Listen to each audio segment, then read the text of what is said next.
Hello, everyone, and welcome to class. This semester, we are going to be fully asynchronous and online.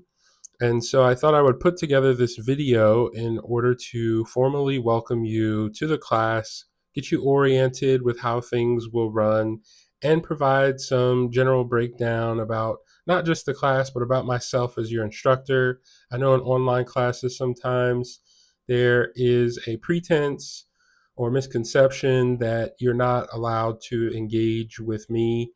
That's not true. You are welcome to engage with me, and I want to make that very clear in this introduction video. So I'm going to talk a little bit about myself for a second, and then I'll jump into what the class will be about. I'll go over the syllabus with you all in the video, and I'll also talk about some other details pertaining to the class that you'll need to know about. So without further ado, I will go ahead and just run through a little bit about me. So there's a picture of me right there, so you know what I look like if you see me around campus or around Knoxville. You don't have to be afraid. You can say hello. I won't bite or snarl or do any type of rude remark at you. I was born in Charleston, South Carolina, and raised between there and Baltimore, Maryland.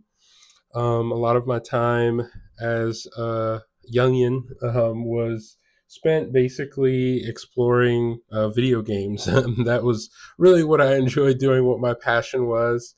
What interesting fact about me is in terms of college, I actually did not want to go to college. So I don't know how many of you are in this class who probably experienced the same thing, but my original plan was to go into the military after finishing high school. But I got sick and I was unable to do so. So the other alternative was college, of course. And I'm glad I did go. I enjoyed my time at Towson University, which is where I got my undergrad. Although I do omit that I started at community college and transferred to Towson. So if you started at community college as well and transferred to a four-year university, I can relate to you pretty well. I finished up at Towson with a bachelor's of science in geography and environmental science. I was a dual major as well, so I also had a major in history and then a lot of minors. So I went from somebody who didn't want to be in college at all and basically became a huge nerd. Um, and I guess I already was a nerd because I played a lot of video games, but things kind of transitioned from not being, I guess, a book nerd to becoming more of a book nerd. I don't know. It was a weird spiral. I ended up going to Louisiana State University for a master's where I focused climatology, and I did a lot of applied climatology studies. If you don't know what that is, that's essentially taking data that is detected via sensors in the environment and then using that data in order to deduce some type of pattern in long-term meteorological phenomena. And I studied lightning frequency in Louisiana for my thesis, looking at how different surface types and therefore latent and sensible heat would influence the amount of lightning that occurred over a particular area within the state of Louisiana. And then for my PhD, I went to the University of South Carolina. There, I studied microclimatology, but I also studied macroclimatology. I looked at drought and pluvial. Pluvial means like extreme precipitation regimes or anomalously high precipitation regimes. And that was what I studied at the University of South Carolina. I finished my PhD in 2020. It was a perfect time because it was the height of the pandemic. So I basically watched all of my job offers fizzle up into thin air, and the only two I had left were in California. So I moved out to California for about a year and a half and lived out there and worked out there, and then came back after my wife got a job here at the University of Tennessee as well. So I've worked in data science, web development, energy, agriculture, higher ed, really a lot of different fields. And I've done that because I have a broad interest in a variety of topics and a variety of subjects. I'm just a really curious person. I love investigating different things, and that's taken me to different fields. For a moment, I even worked in blockchain, which was like totally left field from what I studied in school. A little bit more about me. Hobbies, as I've already said, pretty big nerd. So just about everything. You see, I have Warhammer and Demon Slayer over here. I love anime. I love science fiction, Lord of the Rings, all that stuff. If you put some of those puns or references in your classwork, I'd love it. It will make my day. I also do a lot of 3D printing, a lot of writing. If you want to keep up with my writing, I do write on a personal blog, but I also write on medium.com. You can find me there under Nick Sokol, and you can see all of my publications there. I am a flock father. After my wife and I moved to Tennessee, we acquired some chickens, and we originally started with 6 chickens, and they hatched a bunch of eggs. That's mom right there with some of the chicks that she's hatched. And now we're up to 14. So if you're thinking about getting into raising chickens, just know that they multiply quickly. And yeah, it can get out of hand, but it's a lot of fun. Community engagement. I do a lot of work with a lot of different groups and nonprofits in Knoxville. I work with United Way. I work with Rooted East, Battlefield Farms, Knoxville Garden Alliance. Really focused on developing like sustainable and clean food and using different scientific techniques and innovations in order to do that. And so, one more thing that I thought I should talk about before the class starts this semester in particular, I have my first child on the way in the next 3 months. So, um, in addition to everything else I'm doing, the business I run called Algeo, I run that business, but it's also in partnership with Oak Ridge National Lab. So I do a lot of work with Oak Ridge. I do a lot of work on the business. I'm teaching, et cetera, et cetera. You can kind of see where I'm going with all this, which means my time is like very, very, very limited. So, um, you know, keep in mind, I put here that I'm what's called a professor of practice, not a research professor. For those of you who are not aware of the difference, a research professor is basically somebody who lives and breathes being in academia. They primarily focus on publishing papers, teaching a few classes, and pulling in grants for their respective department. And that's their main focus. As a professor of practice, I am more so of a applied professor. So I work in industry. That is my main focus. And then I bring the experience that I gather from working in industry back into the classroom to pass on to my students. And so the official title, I guess, for a research professor would be assistant professor or associate professor or just professor. And then for me, I'm what would be called a teaching assistant professor or professor of practice. So, all that to say, I know that's a lot of new information probably thrown at you, and it's a little bit irrelevant as well. But you'll find that I do like to go on tangents. Um, if you email me, if you're trying to reach out to me or get in touch with me, and I'm not very quick with getting back to you, follow up again. Um, the standard policy is 24 to 48 hours for a response. I would say definitely stick to that. If it's an emergency, mark your email as an emergency, and I'll see the little red exclamation mark in Outlook. And if I still don't get back to you after 48 hours, please, please, please follow up again. Don't wait a week or 2 weeks or 3 weeks and then say, Dr. Sokol or Nick, you can call me either or. Don't wait and then say after 3 weeks, you never replied to my email. This was critical information that I needed in order to progress. Be proactive. If you don't hear from me in 48 hours, even after you marked it as an emergency, follow up again. That helps me make sure that I am servicing you properly in this class. Okay, so with that out of the way, let's go ahead and talk about this class and what you'll be doing this semester.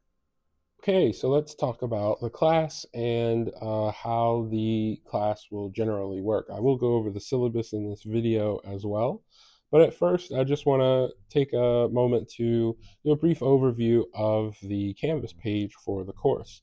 So materials for this course will be organized into modules. And I know that some modules can be organized certain ways, but the way I'm going to organize my modules for this class is they will be organized via weeks. So I will have a week 1, week 2, week 3, and then any module that has a unique assignment or task or material that I think is relevant for you all, I will make that a separate module and it will be listed here as well. And you can find these modules on the home page. So if you come to home, you should be able to see these modules and access all of the content in each of them. If I ever make an announcement and you're unable to find a document or resource or assignment that I discuss in the announcement, most likely what ended up happening is either I forgot to publish it on my side, or Canvas is glitching a little bit and it hasn't showed up yet.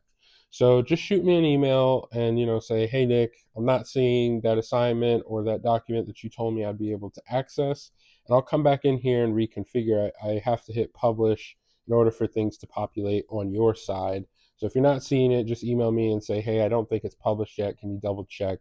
And I'll take a look at that. So starting out here, you'll see that we have a small amount of content. I want you all to really familiarize yourself with some of these different modules. In this Welcome to Class module, I'll have all of the information that is relevant to the class itself. So you see I have the syllabus, I have a how to succeed in this course guide, I have a welcome video, which you all are watching right now, and I have the AI guide. Any other resources that I think are relevant to you and your own professional development, I will put in this module right here.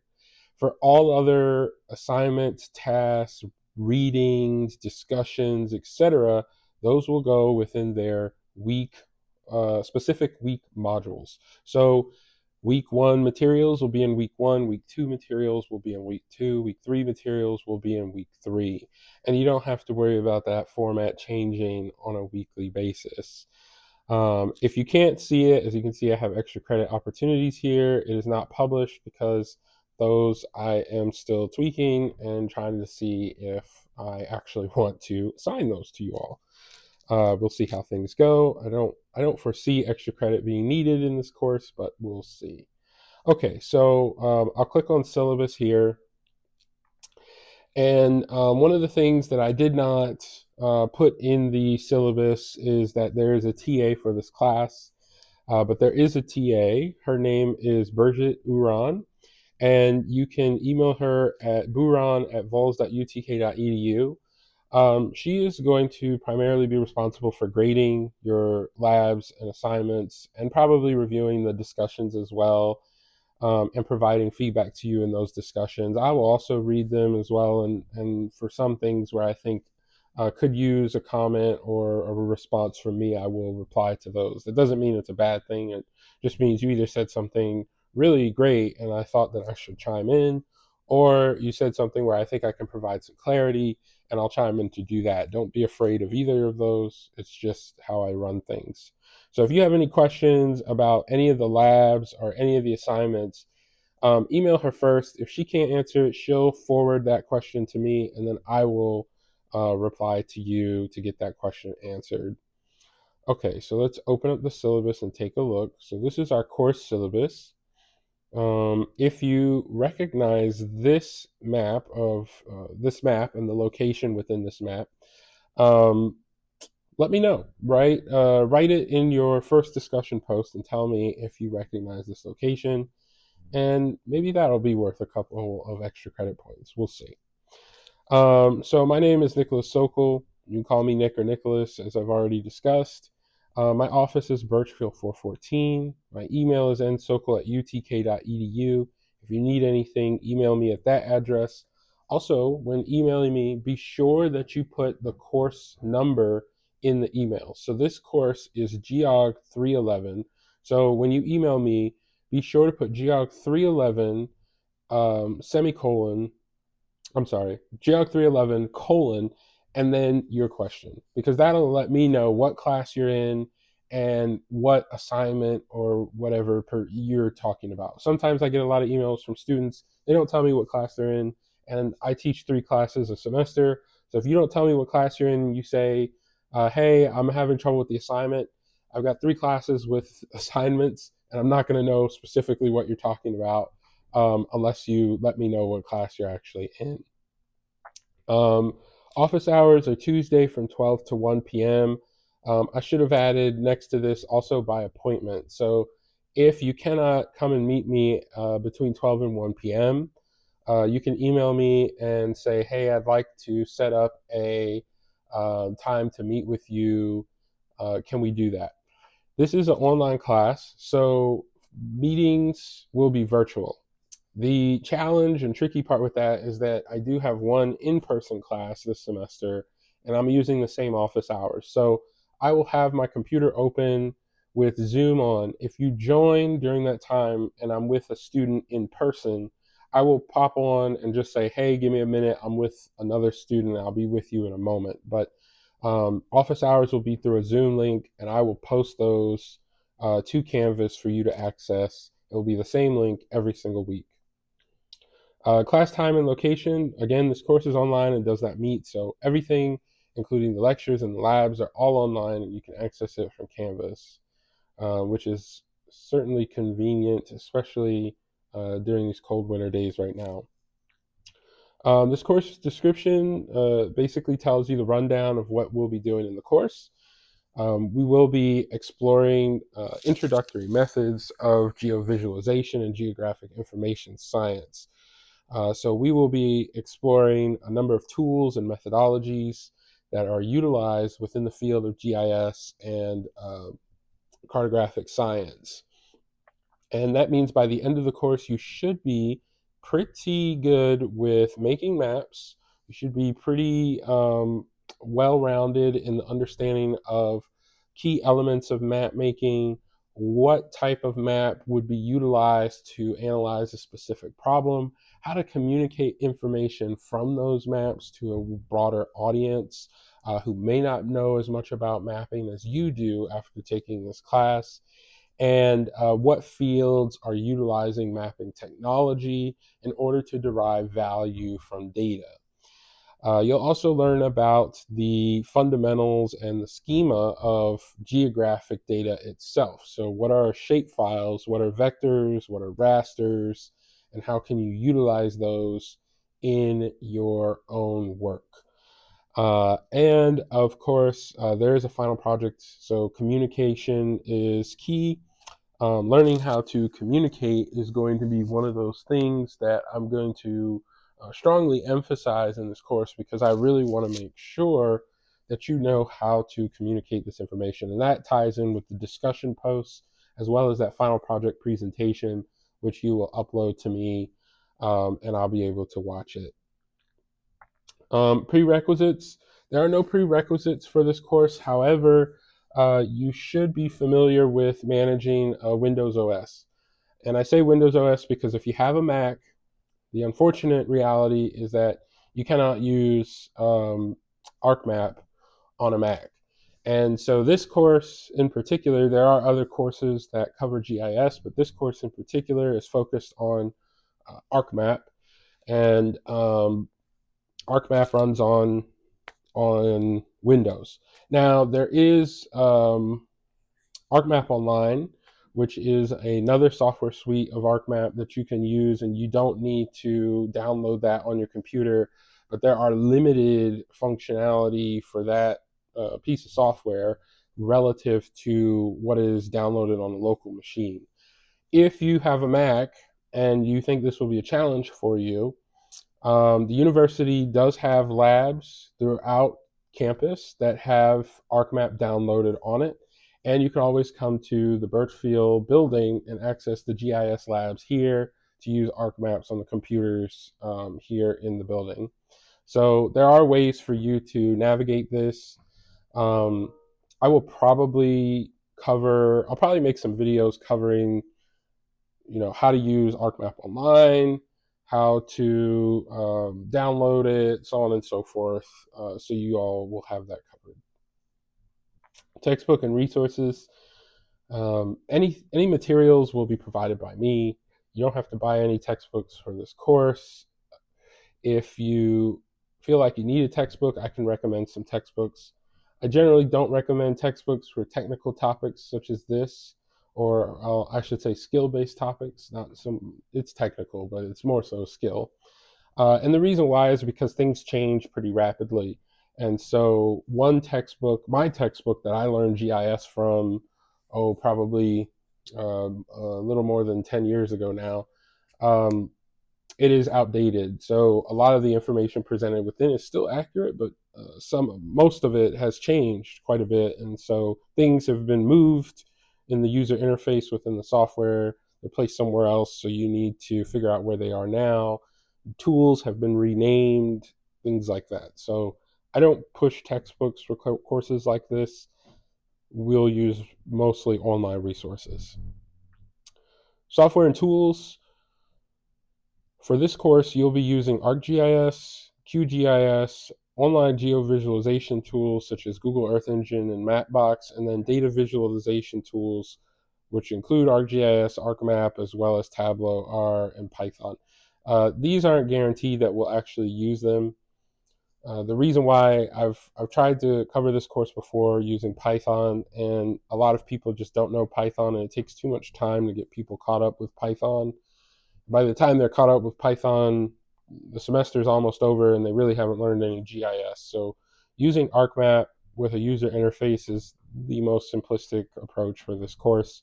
So I will put resources up that tell you how to engage with these if you are interested, but it is not a requirement. You can focus on, oh geez, too much highlighting. You can focus on just these three here.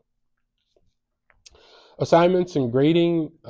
This course will be graded based on labs, quizzes, discussion, and your final project. So you have no tests in this class. There's no midterm exam. There's no final exam. You have labs, which show me your applied knowledge of what you are learning in this course. And you shouldn't worry per se about being 100% correct during these labs.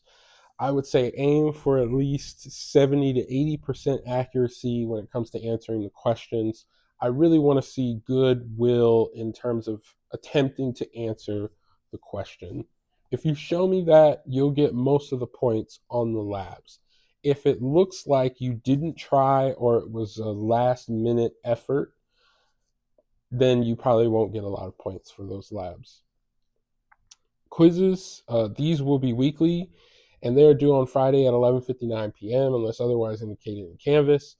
The quizzes are pretty straightforward. You go in, you click on the quiz, you answer the questions.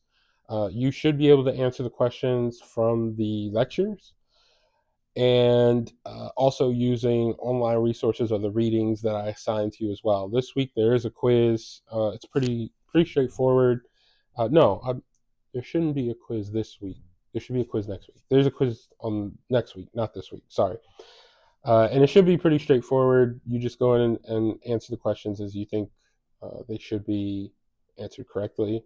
And you'll be auto graded, so you'll know the grade of those quizzes exactly after you hit submit. Discussion posts. There's going to be about 5 discussion posts. The discussion posts are for you to communicate your understanding of the material as you have learned it throughout the semester. So the discussion posts are where you will go and you will write out your response to a prompt that I give you, and you will engage with other people's responses as well. So you're not only posting your own response, you're also going back and reading others and replying to them in order for you to show that not only do you have an understanding, but you're also able to engage with other people's posts on content. Be nice in your responses. If somebody is inaccurate about something or wrong, just kindly, suggest that they look at a resource again or take a look at another site or something along those lines. We're all here to learn. So the purpose of those discussion posts is really to get you all some course engagement. It's an online course, but you can still engage with each other, and to kind of shore up any deficiencies in your own understanding of the material. And the last thing is the final project, which I have already mentioned, but the final project for this course is essentially a full-on analysis of a particular problem that pertains that GIS can be applied to. So I will have more information about the final projects later this semester, but the primary goal here is to get you thinking about all of the components that you need in order to complete a somewhat robust GIS analysis project. So you're going to be looking for the data, you're going to be assessing a problem relative to that data, how you can answer that problem or solve that problem with that data set. You're going to be handling that data set within ArcMap or ArcGIS or whatever software you wish to use for your final project. And then you're going to be discussing some type of analysis or result that you pulled from that project. So relatively straightforward. Again, this is just to get you thinking about how you can utilize these skills in order to answer certain questions and applying the skills that you have learned in this course. So the total course is out of 500 points. And to determine your final grade, you would divide your total points earned out of 500 points for your final grade. And so whatever you get there will basically determine what your grade will be. So I use a standard grading interval. So classification system, so 90 to 92.9 is an A minus, 93 and up is an A, so on and so forth. 80, is it 80, 87 to 89 is a B plus, 84 to 86 is a B, and anything below that is a B minus, and then so on for C and D and F. So whatever you divide and what you get, if you see, 76%, that would be a C. So just keep that in mind. And then we have a tentative course schedule here. Again, it's an online course, so and it's asynchronous. And what that means is you can go through the content at your own pace. You don't need to do everything at once. You don't need to do everything at the last minute. For sure, I would not advise that. But this is just here to give you a general idea of what will be available each week and how you should basically go through the class and get things done. I only have a week's worth of content, but my plan is eventually to put multiple weeks up at a time, so 3, 4, 5 weeks up until all of the content is released. And you can go through at your own pace and get as much as you want done at any given time. And if you need to hold out, you totally can. Some other things that I think I should cover that is not necessarily listed in here. Plagiarism. Plagiarism is taken very seriously. My rule is always, if you deal fair with me, I'll deal fair with you. For plagiarism in particular, just don't copy anybody else's work. Always do your own original work. If you do use another source or you take information from someplace else, cite it. And by citing it, that keeps you from being guilty of plagiarism. The other thing I'll say is, again, this is an online course, so if you are sick or you need to be absent or anything like that, you don't have to tell me about that stuff. I'm not tracking attendance for this course. The assignments can be completed at your own pace. And if you need to be absent, if you're going on vacation or something else, I don't need to know about it. Just do it and make sure you're getting the work done. Now, if you have an issue where you may fall behind significantly, and that may prevent you from completing the coursework by the final date, talk to me about it. We can work together, work out a plan in order to help you get all of the content finished on time so you can pass the class. If you have any questions about anything, so if you're struggling to complete a lab assignment or if you're struggling with your final project, email me ahead of time. The earlier you email me and the more direct you are with your problem, the easier it'll be for me to help you. Don't struggle alone and in silence. I cannot help you if I don't know what your pain point is. So you need to be direct and you need to email me and let me know what's happening. As I stated previously in this video, if there's, if you do email me and I don't get back to you within 24 to 48 hours, email me again. I'm pretty busy. You're pretty busy. There are other things going on in life, and life happens. If I ignore your email or I miss your email, I apologize. Just shoot me another one and say, hey, following up here, I never heard back from you. Can you let me know how to proceed with this, or what your thoughts are on this, or something along those lines? And that's it for this course. If you have any questions, feel free to reach out to me via email. I'm happy to answer. And I hope you all have an excellent time this semester with this course.